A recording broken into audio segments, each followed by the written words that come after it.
New Zealand began separating from Gondwana land approximately 80 million years ago.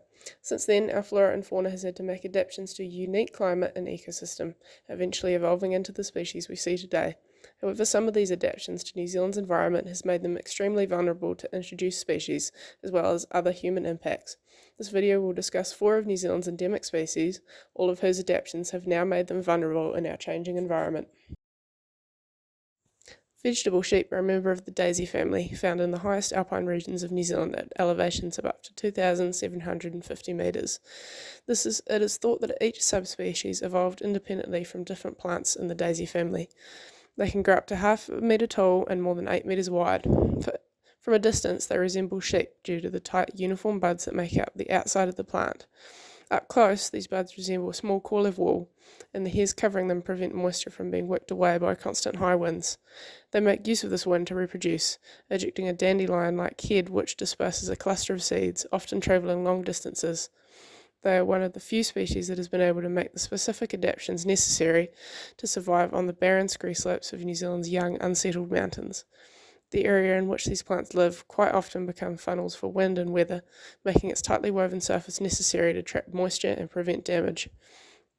The complex lattice of branches beneath its bud acts as a frame that allows it to avoid being crushed by the several feet of snow that can sometimes settle on top of it. Beneath this frame, a peaty substance forms from its own decaying leaves, allowing it to self-cannibalise and provide its own nutrients.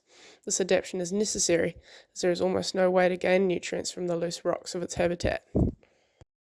Being that they are one of the few species capable of stabilising scree slopes, they are an extremely important part of the ecosystem, as excessive erosion can have massive impacts on waterways, bush and subalpine habitats. These species, while not currently endangered, are threatened by the warming climate and subsequent degradation of the alpine environment.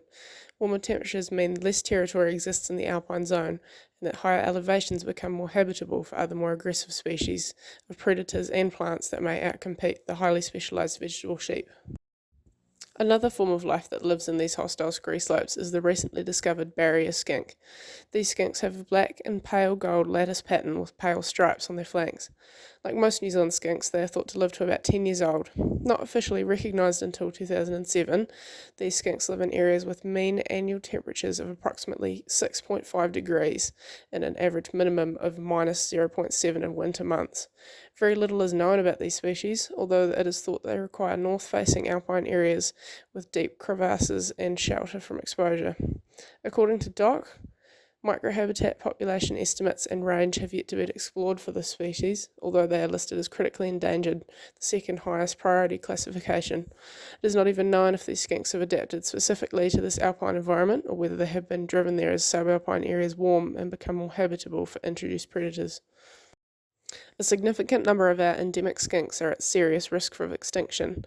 The cobble skink was discovered officially only in 2015 on a tiny section of beach behind the Grenady pub in Westport. They look very similar to the speckled skink in appearance, with black and coppery dots running the length of their body. It is thought that they live in the large cobbles of the beach environment just above the high tide mark and are highly adapted to wiggling among the stones, being only 6 centimetres long, one of the smallest species of New Zealand skink. This is a specialised adaptation not only to eat the small coastal bugs in this environment, but also to avoid predation by seabirds and weka. Like other New Zealand skinks, they give birth to live offspring, the only group of reptiles in the world to do so. It is thought to be an adaptation to New Zealand's cooling climate during the last ice age. A side effect of this is that New Zealand skinks, such as the cobble skink, reproduce much less frequently than most reptiles, giving birth only about once a year, making them more vulnerable to predation and population loss. Since the species discovery, they have been threatened not only by human interference, including vehicles on beaches, driftwood removal and firelighting, but also large amounts of coastal erosion. Introduced predators and weeds are also a threat to habitat and population.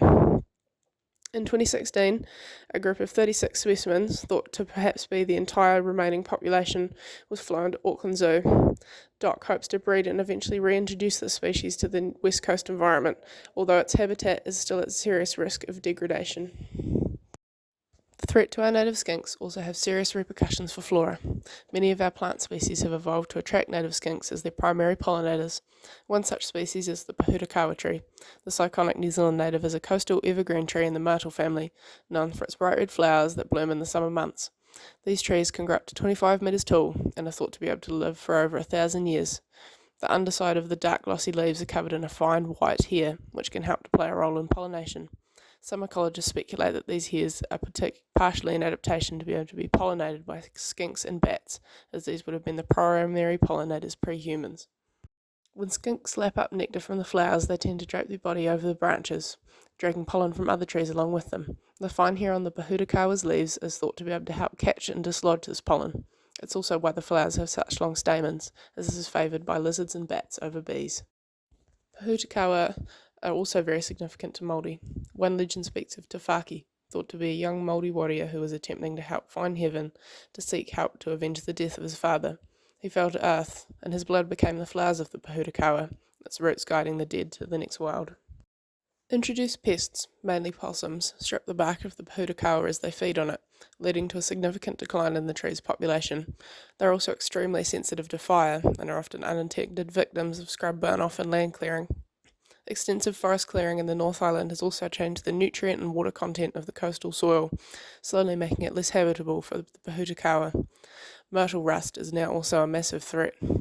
It is estimated that 90% of coastal pohutukawa stands have died out, and the trees are classed as nationally vulnerable, although efforts are being made to protect the remaining trees and stabilise the population.